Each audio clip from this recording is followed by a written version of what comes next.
Halo, selamat datang di sesi 2. Sesi 2 itu mempelajari tentang bagaimana sih kita menyajikan data dengan baik dan benar. Di sini aku mau jelasin sedikit tentang khususnya adalah penggunaan grafik-grafik yang benar. Nah, kalau untuk tabel itu ini gampang ya, bikinnya tinggal pakai pivot aja. Terus teman-teman kalau misalnya mau bikin tabel satu arah, kalau tabel satu arah tuh cuman menurut satu hal.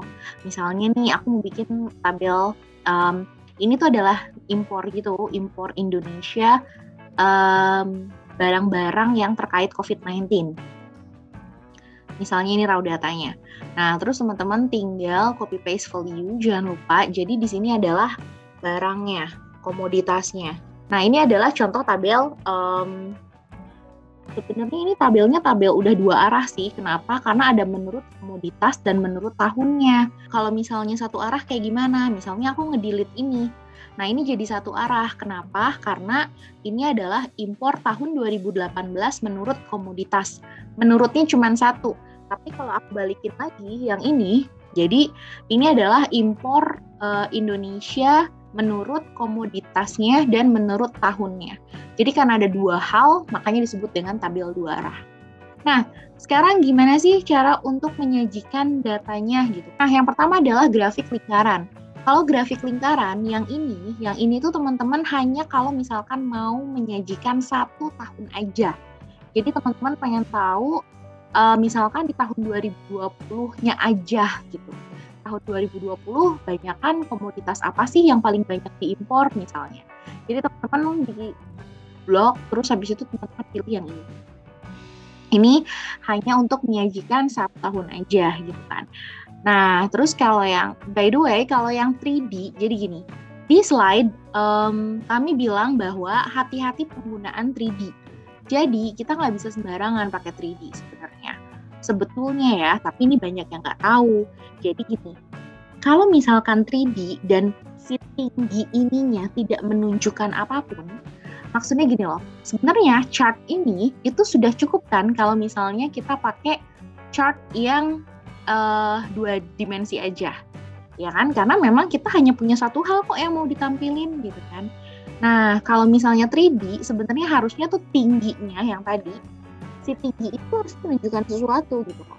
Karena anyway tingginya sama semua, jadi what for gitu lah. Dari awal buat apa pakai. Terus selanjutnya yang donat ini hanya sekedar variasi dari lingkaran aja. Jadi teman-teman kalau misalnya nggak mau pakai yang ini, ya pakai yang donat juga nggak apa-apa gitu. Nah, sementara kalau yang dua ini buat apa? Jadi misalnya gini. Misalnya aku okein dulu. Tapi aku lagi nggak ada contohnya, jadi gini aja. Misal nih, yang part yang ini sebentar. Yang misalnya part ini, yang khusus slice yang ini nih, teman-teman pengen di breakdown lagi. Jadi misalnya gini, vaksin. Nah, jadi kayak aku tuh pengen nge-breakdown lagi, vaksinnya itu ada vaksin apa aja sih gitu. Terus kayak diproporsikan lagi. Nah, kalau misalnya kita mau lihat porsi untuk si vaksin itu di breakdown lagi berdasarkan sesuatu, nah baru kita pakai yang tadi, yang ini atau yang ini.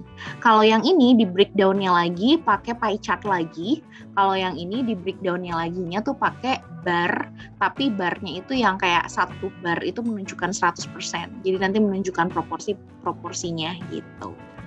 Oke, jadi itu yang pertama. Dan si grafik lingkaran ini bagusnya untuk yang satu arah gitu. Nah, sekarang gimana kalau misalkan ada dua kayak gini nih, ada yang dua arah.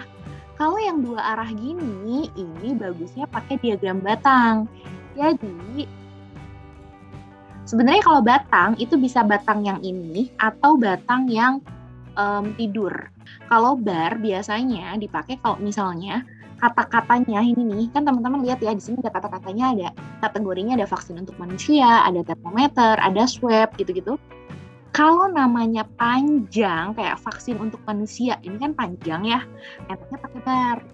Tapi bayangin deh, nih lihat kalau pakai kolom, nah Ini namanya jadi miring-miring gitu, jadi jelek gitu kan. Nah, that's why kalau misalnya nama kategorinya teman-teman panjang, enaknya pakai yang bar. Oke, bedanya itu aja. Nah, sekarang, jadi bar sama kolom sama ya intinya ya. Cuman yang mananya itu berdasarkan tadi nama kategorinya, sesimpel itu.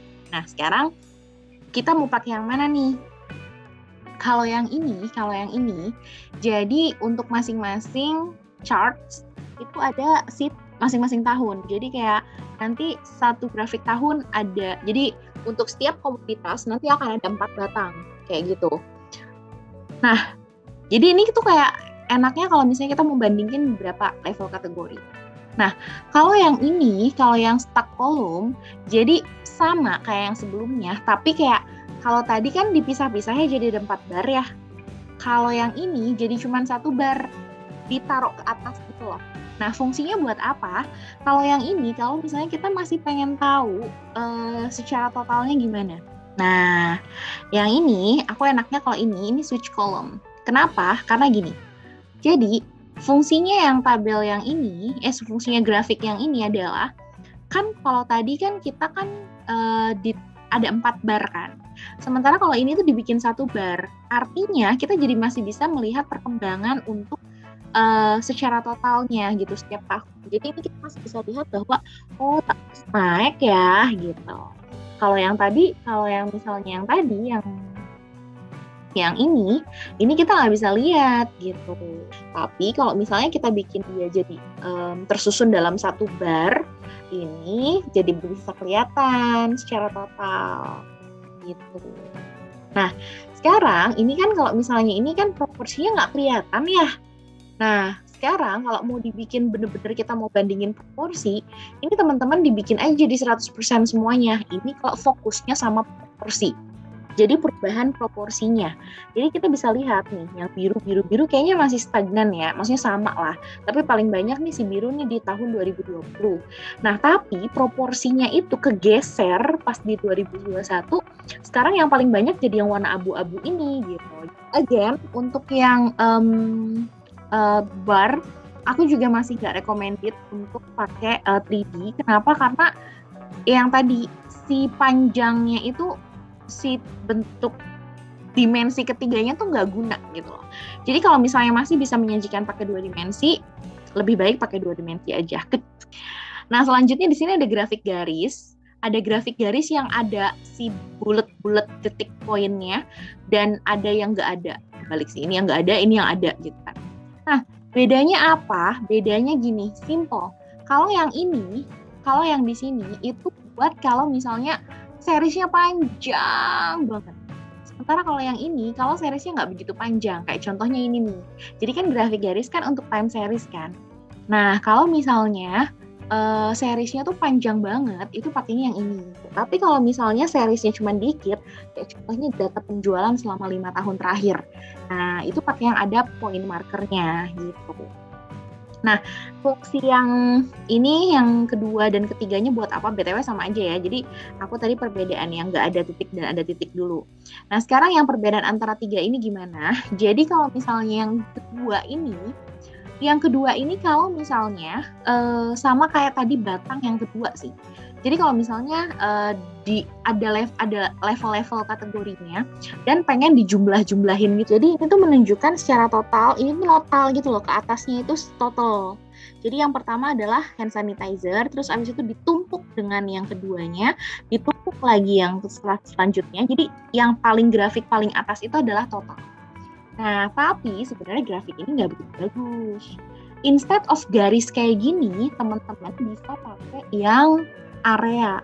Kenapa? Karena yang area itu lebih menggambarkan gitu. Jadi yang area, yang sebelah ini tapi ya. Kenapa kalau yang ini tuh tumpukan. Jadi semuanya starting dari 0. Kalau yang ini, nah ini tuh nunjukin areanya untuk, jadi kayak, nah gitu loh. Jadi ini secara total, dan ini tuh masing-masing menunjukkan areanya gitu. Dan ini bagusnya sih sebenarnya kalau levelnya nggak begitu banyak ya, kalau kategorinya nggak terlalu banyak.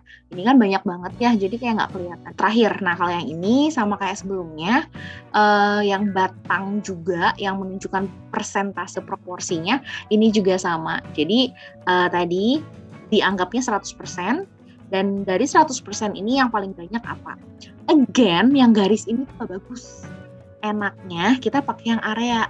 Nih, kita bisa lihat ya, areanya ini tahunnya 2020 ya terakhir. Tahun 2020 tuh vaksin tuh banyak gitu loh. Sementara kalau di tahun-tahun yang ini paling banyak birunya gitu. Jadi gitu cara baca. Jadi itu tadi perbedaan yang batang, line, dan pie chart. Semoga berguna. Sampai jumpa lagi di sesi selanjutnya. Dadah!